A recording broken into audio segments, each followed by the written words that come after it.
Day of the Dead is, you know, a holiday that is about celebrating life. You go to, you know, during the Day of the Dead celebration, it's celebrated the 1st and 2nd of November. The first day, it's meant to celebrate, you know, children, and second day is everybody. But if you go to the cemetery during those days, people will not, you know, a lot of people are very shocked and not believe it. Like literally, it's like a huge fiesta. You have mariachis, you have music playing, like flowers. It's a multi-sensory experience. And it has changed a lot. And I think that a lot of people like to refer to it as the Mexican Halloween, but it has nothing to do with that. You know, I always feel like it's almost unfortunate that they have, you know, dates that are close to one another. It's not about that. In fact, even, you know, nowadays where a lot of people dress up, you know, with these beautiful sort of skulls and Catrinas, that happened because of the James Bond movie.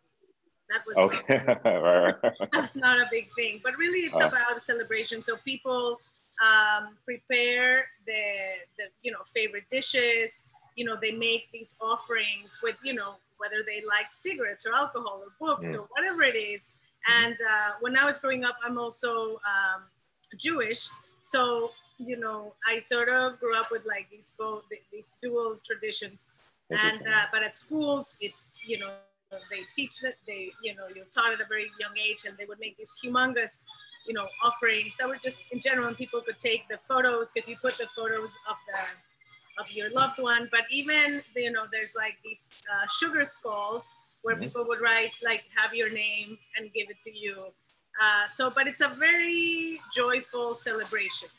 And you know, it's the marigolds. They're these like very fragrant orange flowers, for those who may not know, cempasúchil. And they just, you know, they are very, very, you can smell it like, you know, blocks away. And they also have this other, I don't know the name of the other flower, but it's very velvety, that's kind of purple. That's also, you know, another one. And there's a lot of symbolisms, you know, within like what's in the different ofrendas.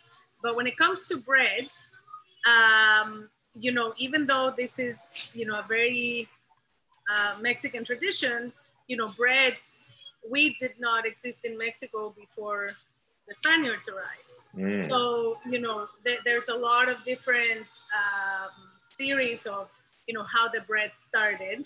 I have not had the chance to do as thorough of a research as I'd like to, but and in fact, I wanted to, when I wrote the book, I wanted to devote a whole chapter to just Day of the Dead breads, because there's so many.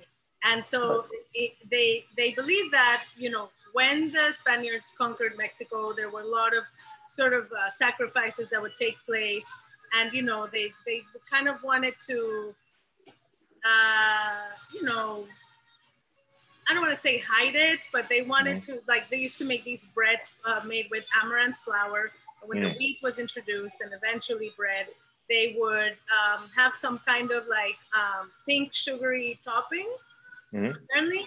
And so it was kind of like a way to sort of take something that they were kind of, they had a negative connotation, to bring something more colorful that reflected the land. So there's a lot of theories, but what I want to say is that in Mexico, I actually printed out a few different breads. So the one we're gonna make is the one that you see, you know, most, that's the most common one that you see around Mexico, the most common shape.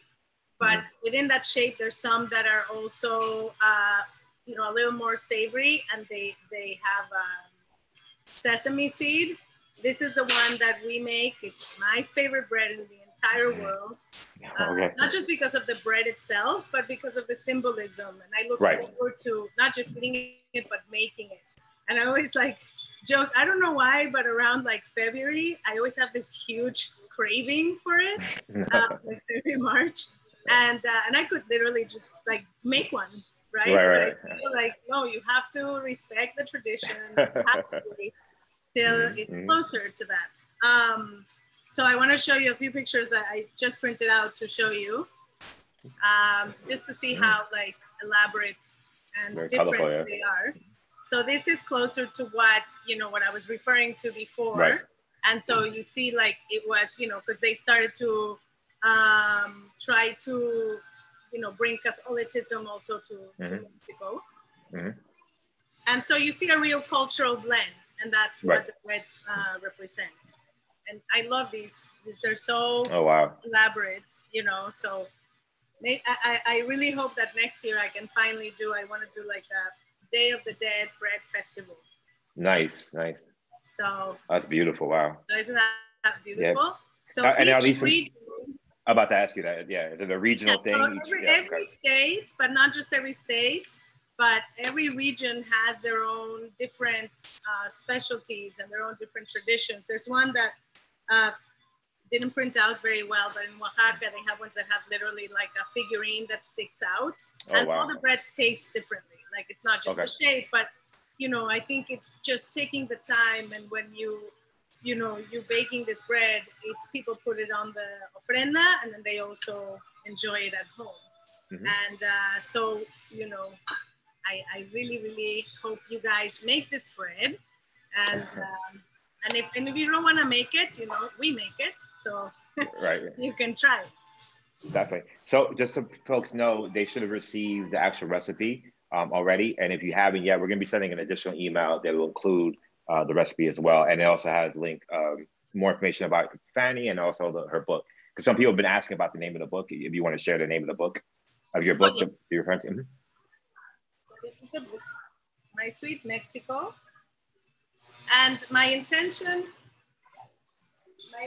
with the book was to write a book that, through, storytelling, I can share some of the history. Like, I always hated history classes growing up. And I think it's because, to me, like, history was about memorizing dates and, and I just think my dad says I didn't have like good teachers. And I think that's true. But I discovered history through food. And I discovered my love for history through food. So I wanted to write a book that even if you didn't want to make a recipe out of it, and you just wanted to read, about it, or read the head notes, and you'd be transported and you'd learn something. And in the opposite way, if you didn't care about reading any of that and you wanted to be transported, whether you're from Mexico and want to learn how to make something, or you're nostalgic about, or you didn't know, that you can just do the recipe.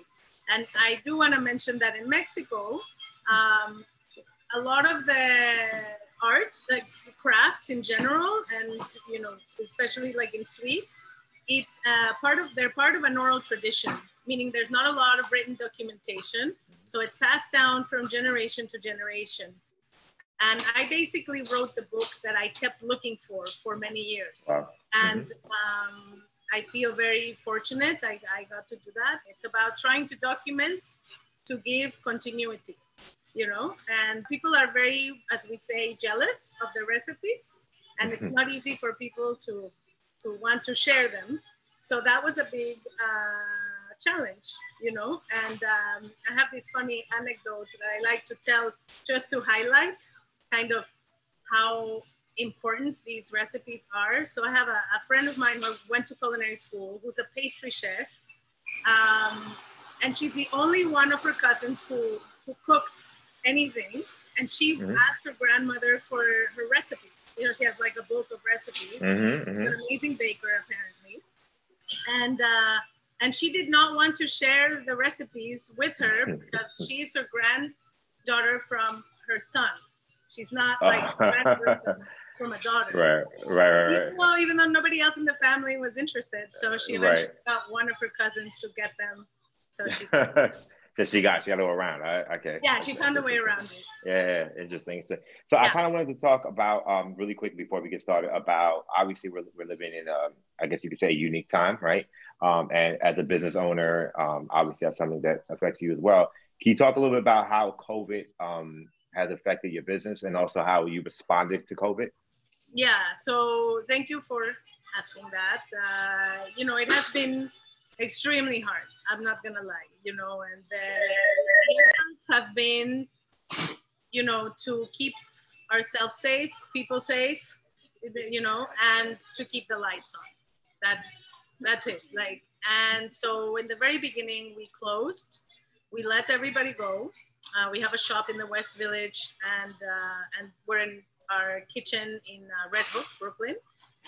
And then we after about a week, you know, my husband and I worked together, and we were talking about like, well, what do we do? You know, like, are we going to stay closed? Are we not? He's also, you know, has some medical conditions, which, you know, which weighed a lot in every decision that we made. And we have a 2-year-old. And so, you know, but, you know, we talked a lot. I mean, even in one day, it was just like a lot of, okay, we're going to do it. No, we're not. And what do we do? And, you know, so, but ultimately we decided we had to try to figure something out, because this is, you know, we don't have other options, right? And so we came up with, we thought it's very likely we're not going to have a summer. So we already have a very difficult business, you know, being that it's seasonal in New York. So we came up with el Newyorkino. No, sorry. And we called it el Newyorkino. So it's like a savory, you know, component. And we decided to make home style Mexican meals, because we were very homesick. We still are very homesick. And we figured, you know, how can we continue, you know, bringing joy and comfort in this time? So we said, well, we might, like I said, we might not have a summer, and we didn't. We literally did not. Like, all the restaurants we sell to were closed. All the mobile carts that we have, like, were closed. All the caterings, all the parties, all the events, all the concerts, everything was gone. And eventually we opened the shop, but there's no students, there's no tourists. So, you know, we've been doing, still to this day, we've been doing weekly meals that people order online, and we wanted to sort of fill a gap, right? So it's not, you know, I think we felt people might be tired or might not want to cook all the time, but you also don't want to eat from restaurants all the time. So this is a kind of in between. So we do home style meals that, you know, some are dishes like full dishes, and some are things that you can sort of mix and match and make your own. And every week we change it. And we've actually had about, you know, 6 or 8 people that have ordered every single week. Wow. Or maybe they missed like 1 or 2.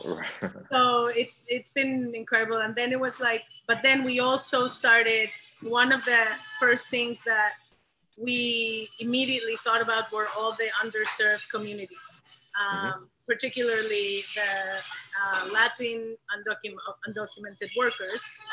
And they're such a big part of the industry. And we knew they were not going to be taken care of. So we started taking donations to make tamales to serve. And we thought about tamales because it's like a complete meal, and it's easy to eat, and they can, you know, and it's very filling, nutritious. So we started taking direct donations, but then we also started working with an amazing organization that we partnered up with called Feed the Frontlines. And we've been working with them since the very beginning. So in the first few months, we were delivering hundreds of meals like every day. And that allowed us to rehire some people, which was amazing, because we were able to provide work and we were able to help. So it's like a win-win for everybody. And then eventually, I mean, the need is still there, but the funds, you know, are not, you know, it's like in the beginning, there's a lot of funds. And so now even that, now we do like twice a week. We do deliveries to, it's not just like frontline workers, but also communities, like underserved communities. And then we did some other meals. So thus far we counted the other day, like close to 10,000 meals. Wow. Amazing. And so we've been, you know, keeping busy, and so we were only closed for 10 days. During those 10 days, I love teaching, and I started just cooking at home, which I actually never do. I started sharing videos, and that seems like forever ago. You know?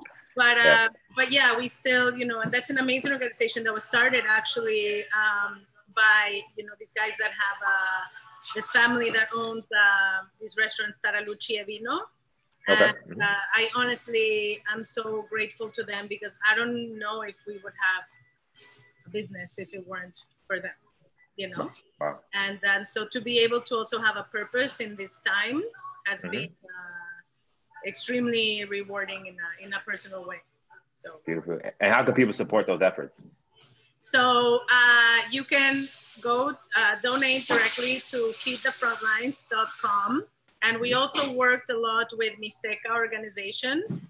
We donated a lot of the meals ourselves from the tamales, and also, you know, like through, you know, other programs that we were with. So you can go to Mixteca, I think it's mixteca.org. Okay. And then if you want to support us, you can, you know, just go to Newyorkina.com. Nice, nice. All right, you ready to get started? Ready to get started. Let's do this. All right. So if people have any questions, if you can kind of be my eyes. I definitely will. I definitely will. Okay, so first I want to talk about sort of the ingredients. Everybody's gonna get them, but just in case you don't have it yet. So this dry yeast, milk. The recipe calls for bread flour, but you can substitute all-purpose flour. It's not an issue. It's gonna work out fine. Eggs, milk, butter. You want to use butter with the highest fat percentage you can get. Sugar, salt, orange zest, and orange blossom water. So this is like the secret ingredient that makes it, that has this very particular smell that's just amazing. But if you can't find it or you don't like it, you can substitute. You can use aniseed. You can use like to flavor the milk. You can use cinnamon. You know, like this is just sort of the traditional one. Orange bitters. I don't think orange bitters will work because this has like a sweet taste. I'm sure it will be a very unique. I don't think it will be bad. I just think it will be a very different, and you know, this is about like a sweet celebration. So I don't know what that question said, but true that the original recipe has pulque. Oh yes, pulque? Yes. The original recipe has pulque, which is like a fermented drink that they still drink in Mexico from the agave plant. And there's still some of the ones that I showed you, especially like these kinds. They're made with pulque still a lot, especially in Oaxaca and Michoacan. Okay, so the first thing that you do, the recipe calls for 1/4 ounce yeast. What does it say? How many teaspoons would that be? It's about 1 1/4 teaspoons. But when you buy the packets, if you have the packets, it literally like there's like a little conversion chart, but it's about 1 1/4 teaspoons. Okay, so I did this before because you needed to let it rest. So you see how it's bubbly? That's what you're looking for. So this is the yeast with half of the milk and a little bit of the flour. Now, and you put, you can use a whisk or a fork. All you want to do is dissolve it. You cover it with saran wrap and or a towel, and you leave it to the side. What's very important is you want to heat the milk a little or have it room temperature, but you want to make sure that it's not hotter than the temperature of your skin, like of your body. Okay. You want it to just be lukewarm, and that's just going to help accelerate it. Okay, so, and the only reason you do this is to make sure the yeast is working. You could actually skip this step, but it's like a good practice to have to make sure it's working. So then I put this directly in the electric mixer, in the bowl that I'm going to use. And, but you can do this by hand. It's just going to be a lot more work. Right, I was gonna ask you, for those who don't have the mixer, can they do it by hand? Yeah, okay, so I'm gonna put this in the mixer. Hold on. You wanna use the hook attachment. Again, you can make this by hand, and if you did it by hand, you will want to do a well, put the dry around, and then you're gonna put in the middle the wet ingredients, okay? So, okay. I'm gonna lift it when there's something to see, okay? All right. So now you're going to I mixed the orange blossom with the zest.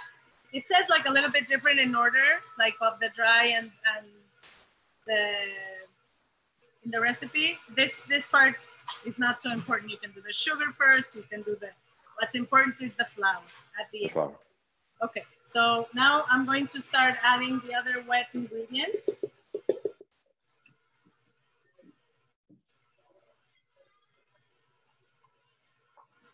And you want to separate your eggs. You can do them straight. You could do them straight into the mixer if you want, but the reason why it's good to do it before, it's just to make sure there's no shells. Because if you crack it and put it straight there, there's nothing wrong with the recipe, but if you have shells, it's gonna be hard. So just want to give them, and you wanna have room temperature. The eggs, preferably room temperature. And if you have questions afterwards, you know, you can write to me at info@Newyorkina.com and happy to answer. So I'm just gonna add that to the mixer. Okay. Then the other part of the milk. And then the sugar with the salt. Okay. And now I want to talk a little bit about the flour. So the recipe calls for 4 cups altogether. Okay. Each flour is different. Each egg is different. You know, so you use it as even in pastry, you know, I think a lot of people are intimidated because they say it's very exact. And I started my career in the savory side of the kitchen. So to me, I always had a hard time with that concept of things being exact, but I disagree. I think it's all supposed to, you need to use your common sense. So it's still a guideline because the flour I get here and the flour I get in Mexico is very different. And even the different brands and the different altitudes and the different everything. So you want to bring most of the flour. You want to add it little by little. And I'll show you this when I finish. And then I always like to just leave a little bit at first. Okay. It's all kind of coming together. Then all I'm gonna do is I'm gonna stop and scrape the sides.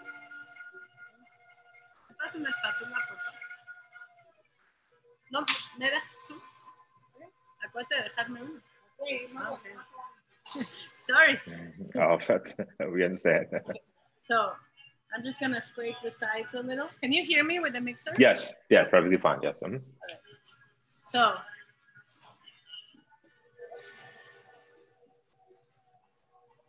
So this is going to continue mixing. And what you're trying to get is you want it to kind of create like a mass, like a ball together. Mm-hmm. And then once you start seeing this, see it's still grabbing some of that flour. Mm-hmm. But it's still like you can absorb a little more. So I'm gonna put a little more. I'm gonna leave that. I'm gonna start to show you how to shape it. And with that, I'm gonna show you what that looks like. But I do wanna show you. It starts to come together. Can you see that? Yep, we can. Okay, so all you're trying to get is that it's not sticking to the sides of the, it's actually gonna be ready before. So depending on your mixer, this can take, because the recipe, I think it says you beat it for like 10 minutes, 15 minutes or something like that. It really depends on the mixer, but by hand, it's definitely gonna take around that amount of time. This could take like 5 minutes. Okay, so in the meantime, what you wanna do is you wanna make sure you have a separate bowl to grease it, and you can either use like a spray pan, or what I like to do is, since you know when you do a lot of baking, you can keep the wrappers in the freezer, and they don't take a lot of space, even in New York. Right. And then when you need to grease the pan or something like that, you just take it. You know? Okay. Yeah. Okay. So now I just want to show you how it starts to look kind of like sticky, right? But more together. So now I'm going to increase the speed. What you want to avoid is the urge to add more flour. Okay. It's not going to come together. But you want to, if you add flour too soon, it's going to be too tough. And that's what you want to avoid. Okay, so this one I made earlier. It was refrigerating. This is, I took a bit of like one of the big batches that we made right now. And oh, it smells so good. So, you know, after it rose,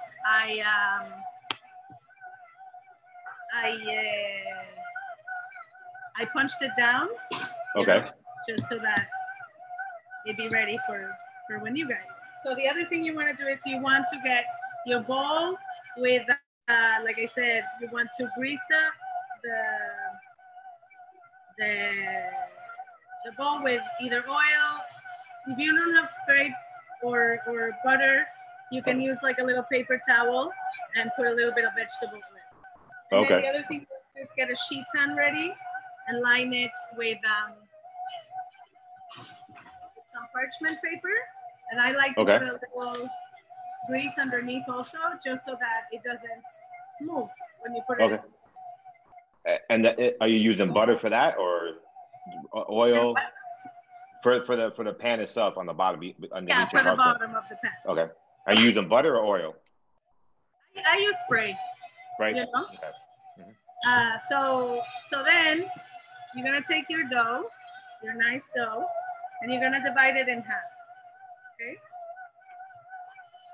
They have these things called bench scrapers, and you see this dough like it's not sticking. You know. Right. Like that. That's what you want. So one thing very important, you never want to do this when you separate the dough. You don't want to do that. You want to avoid that. You want to use either a knife or a bench scraper. Okay. So then you're gonna take your dough, and then you're gonna just take a little piece off. And this is, you're gonna put this aside. This is gonna be to make your bones and the little top, because the shape of it is supposed to be like a skull. It's a symbol. Right. So we have a question about making a gluten-free version of this. Have you ever tried to make one? I honestly have not tried making a gluten-free. I don't have much experience baking with them. We do a lot of sort of gluten-free items, but for somebody that's celiac, you know, it wouldn't be truly gluten-free because there's flour in the premises. But I know like this company, something mills, they're very, they do a lot of, I mean, you can find a lot of, actually King Arthur makes one. No, not crumble. It has two names. It's called like Arson Mills or something like that. Okay. They do, they have a very good one that I've done other stuff, just not this one. Right. Okay. So what you want to do is, I'm kind of going to do it fast and then slow. So what you want to do is you want to create a ball, right? But what the biggest mistake when people make this is you do, and you kind of do this, where you kind of just like moving it around, but you're not making sure the bottom is round as well. So I'm kind of gonna do it. And if you feel it's sticking a little bit, you can either put a little bit of flour, or you can actually even put a little bit of oil, vegetable oil. Okay. But not too much, like you don't even see it, right? That one, Anson Mill, thank you. So what you want to do is you're going to push this, and then with this you want to kind of, so hold on. So this one you're going to use to kind of make sure it keeps on moving with one hand, and with the other one you're going to go like this and push it underneath, right? That's in slow motion, right? So basically you're trying to create a round all around. Okay? So then you have your ball.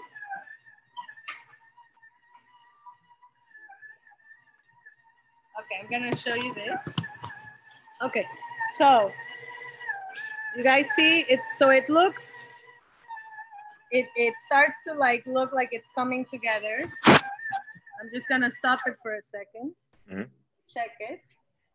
And this is perfect. So it starts to look, I'm gonna show you, like feel very elastic. Okay. Yes. Yeah. So it's like kind of tough. Right. Elastic, but it's mostly coming off from this, like it formed the ball. So now I'm gonna add the butter. Okay. Okay.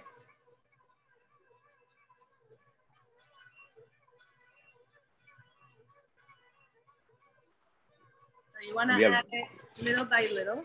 Okay. You want the butter to be room temperature. Okay? And once all the butter is incorporated, you can raise the speed. Okay.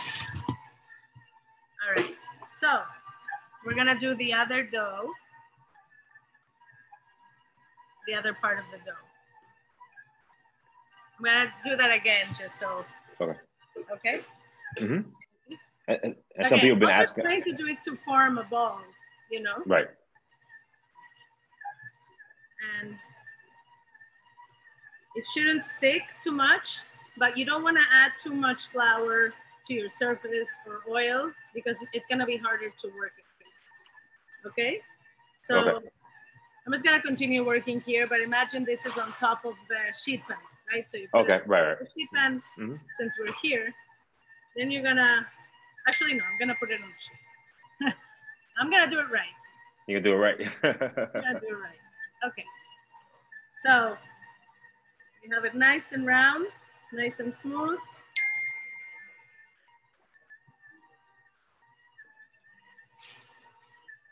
Around this one a little more. So I'm putting a little bit of oil in my hand.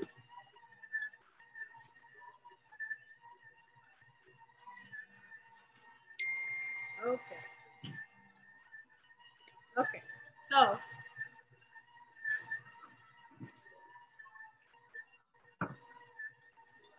once you have that, you're gonna put them here and then you're gonna press it down, okay? You're almost gonna flatten it, but don't worry because it's going to rise again. It'll rise, okay? Yeah. And now this is something I learned sort of after making a lot of these. I don't think it's in the book, but it helps. You can put a little bit of water, just cold water, on top before you put the little bones on top. So this is the trickiest part, but it's very therapeutic and very fun, okay? So this is part of the dough we separated before. And you can do 3 or 4 little bones, depending how you like. And so we're gonna do 3. And then I have this other part to put the ball, okay? So what you wanna do is you're gonna do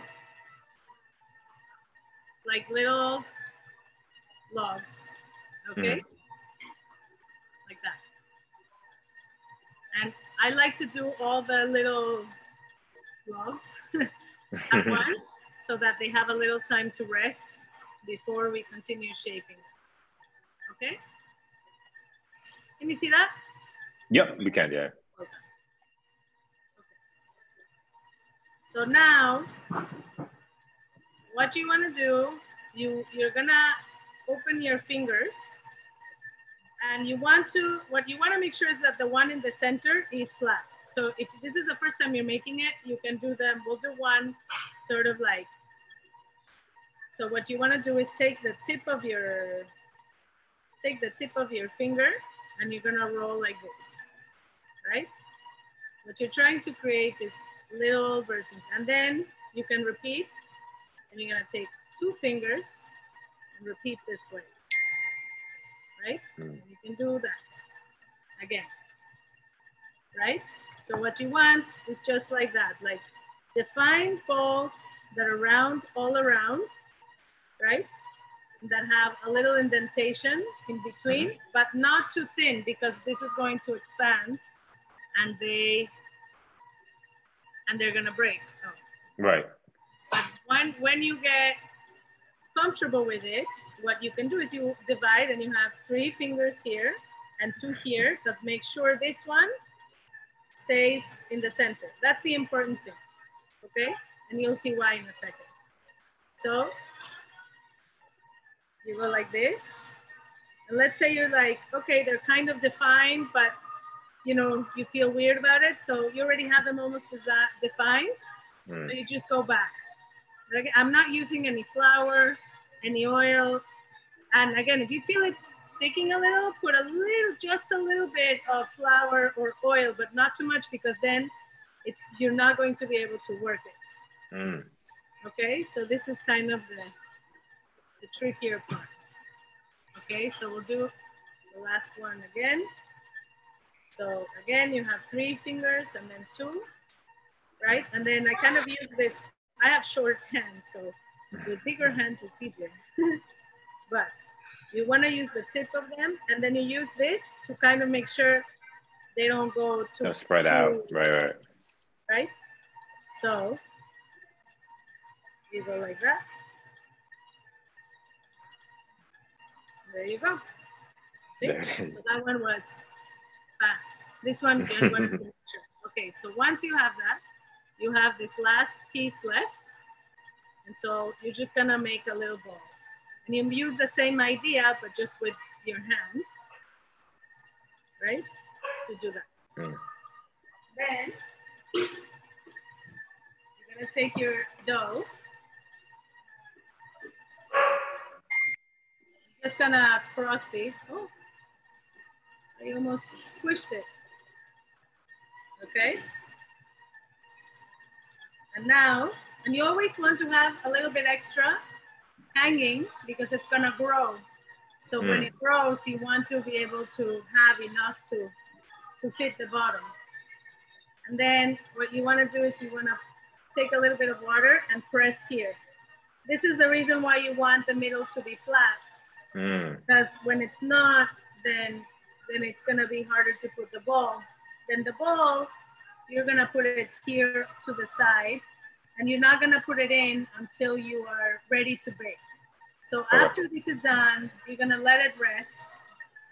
You can cover it with a towel or just leave it out.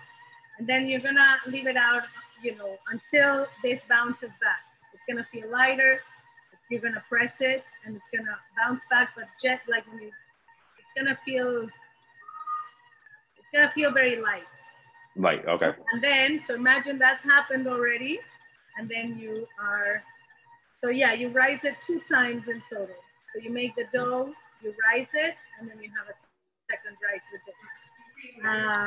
At the first rise, after you do it, you can leave it overnight, or you can do right away. So again, this you don't put it right now. This is like right before you put it in the oven.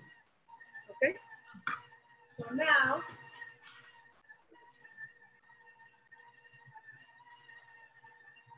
So now, I'm gonna show you one that came, and I did one on purpose with the sort of like a wrong one, you know, so that you can see what a wrong one looks like. Because it's still good. Right.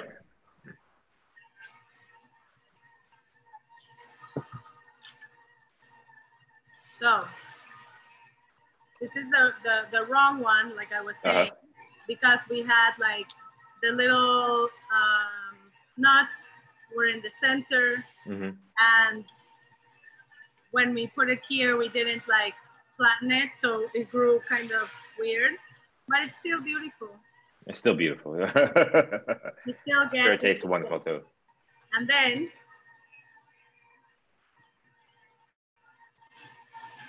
I wish they had like a smell, but so do I. Okay, so then what you want to do, this is just melted butter. Okay.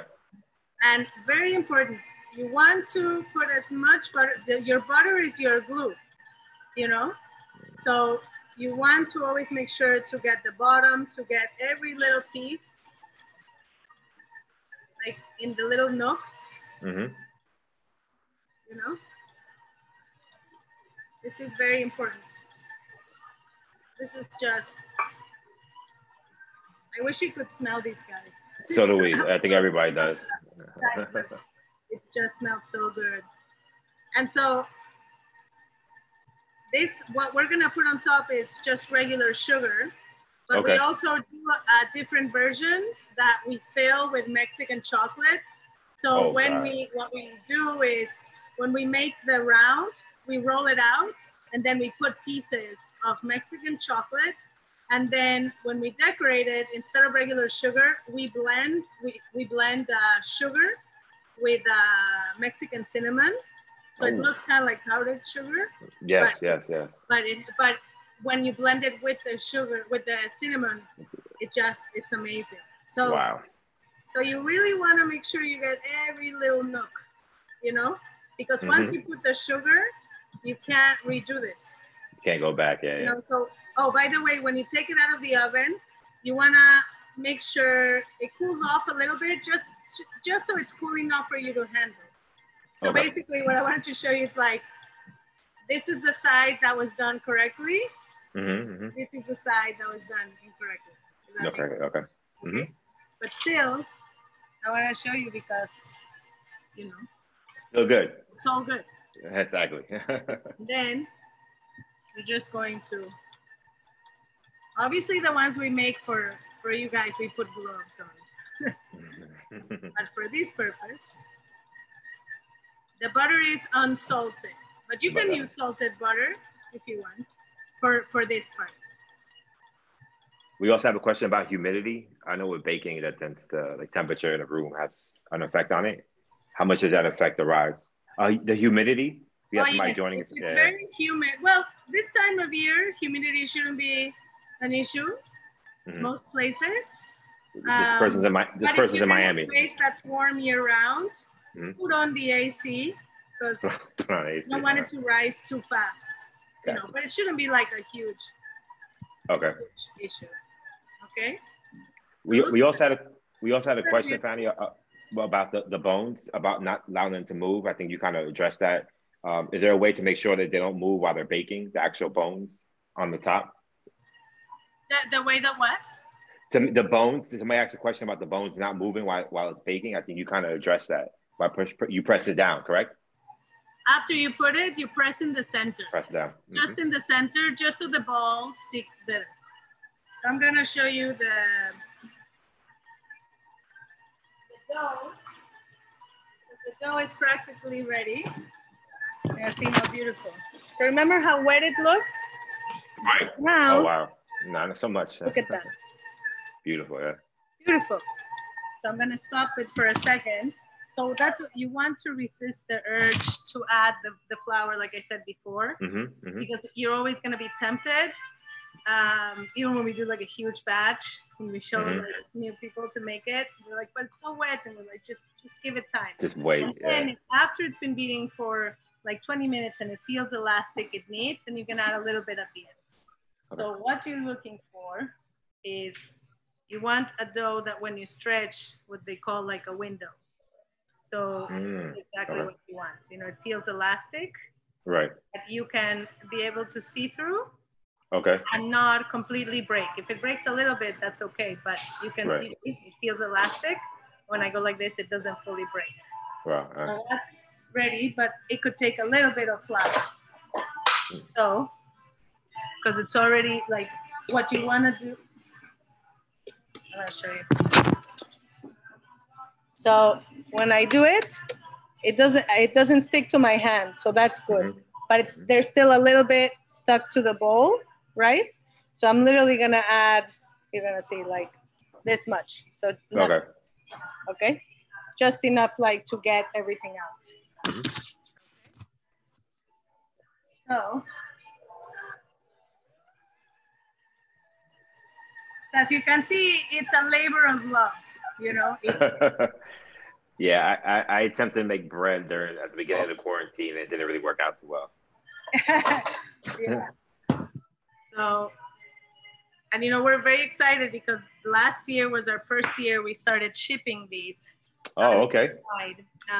People were asking, and we're like, oh, I don't know, you know, it's bread, but we figured out a way to do it. Nice. Okay. And people can order them already, obviously. I mean, yeah, they want to go on. Already. So I want to show you. So see, this is a beautiful dough. Nice. It's soft, it's elastic, and it doesn't stick to my hand. Clean hands. Yep. Yeah, clean hands. That's what you want. And so then you're gonna put them into your prepared bowl. And I don't know why, but I like to do this just as a kind of like a, I don't know, like a superstition or a habit. Just put like a little bit of flour, like that. But you don't need to. It's just. And then you're gonna wrap it. And then after you wrap it, this is when you want to let it rest. Preferably if you can let it rest overnight. It just allows more time for the gluten to develop slowly. But you can certainly make it the same day. So I'm gonna do the bones once again because I feel that's the trickier part. And then, okay. So again, you're gonna roll it out, right? And then we're gonna do the slow version so that you can feel comfortable. So the first thing is you wanna make sure you get the center, right? That's it. And so what you wanna do is when you roll is that it fully rolls, you know, so that it stays round. And so then you can do two more, right? Right? And you wanna make sure that this is not too thin. So I'll show you that when it's too thin. Okay. Okay, so you know what it looks like. So that's too thin. Too thin. See the difference? Yes. If it's like this, as it rises, it's just gonna rise a little and then it's gonna break. Break, yeah. To the oven. Okay? And then, and this is the right one. There it is. There it is. Beautiful. Yeah, granulated sugar. Granulated. Okay. So that's it. I don't know if anybody has questions about the bread, La Newyorkina, or Mexico, anything. They were asking about the temperature you cook it at or bake it at. Is there a set? So, you know, the recipe I think calls for like 350 is like a general rule, but every oven again is very different. Like we have very old ovens that are very temperamental, and we actually have to start them at a certain temperature, and the temperature inside doesn't always coincide. Yeah, you can see the bread. How pretty. So that's from the side, and then this is from the inside. Beautiful. Wow. Oh my God, it's so good. Yeah, just has like subtle it. And just so people know, after this event, all events, we do record these events and we do post them on our social. You can go to andMexican.org and you'll be able to get it from there. We also have them on our YouTube and our Facebook, just in general. So I know a few people have asked about the recording. Yeah. So if you weren't able to keep up, you know, you can definitely go back and revisit it. So we usually have it up within a week. It should be up. But yeah, any other questions? If you have any questions and you're making it, please feel free to reach out. And if you do make it, I'd love for you to share it. You know, it's very exciting to see, you know, what people make. One more question we have here about the savory one with sesame seeds. Do you go about making it the same way? And you just add the seeds? No, so for the ones with the seeds, a lot of people again, there's many different recipes, but you can omit the orange blossom and the orange zest, and you can put a little bit of cinnamon in it because but you still want the sugar and the salt. And then on top, instead of you put a little bit of egg wash, cook it at a little lower temperature, so like 325, and then put the sesame seeds before you bake it. Okay. And I knew there was also a couple questions about the orange blossom stuff. Is there a brand you prefer, or is there any difference in that? No, I really like this brand, but honestly, any brand. And you can find them a lot. Like if you're in New York, if you're in the city, you can find them at Calustians. They have a lot of different brands, and they're all great. If you haven't been to that shop, it's amazing. They have from all over the world. If you live in Brooklyn, you can go to Sahadi's, or in Bay Ridge, they have tons of amazing Middle Eastern places. And online, you know. But honestly, they're all really good. There's a really, really amazing brand. I will say the best orange blossom I've ever had, but it's really expensive. It's from the south of France, and it comes in like a blue bottle. I don't know the name, but it's a blue bottle. Blue bottle, orange blossom, beautiful, beautiful. Yeah. Well, Fany, thank you so much. I thank you once again. Thank you for everybody for tuning in tonight. Like we said before, this is part of our sort of 2-week celebration of Dia de Muertos. If you see a question there, Fany, by all means, jump in there. You can interrupt me any moment. But you can find more about Fany and Newyorkina at Newyorkina.com. Also on social media, of course, is it at La Newyorkina? Is that correct? La Newyorkina, right, for your social? Okay. And once again, this event is being recorded and will be available to everybody who missed it. In about a week, you can check on our website. Thank you again, Fany. I truly appreciate it. I hope everyone got something from this. I know I did. Although I did horribly in my first attempt at making bread, I will definitely make another attempt because I feel like. Oh, I can't wait to see it. I bet you it's gonna be great. I hope I don't embarrass you. Thank you. Thank you. Thank you, Fany. Thank you. Thank you. Thank you, Bye. Take care, everybody. Bye. Bye.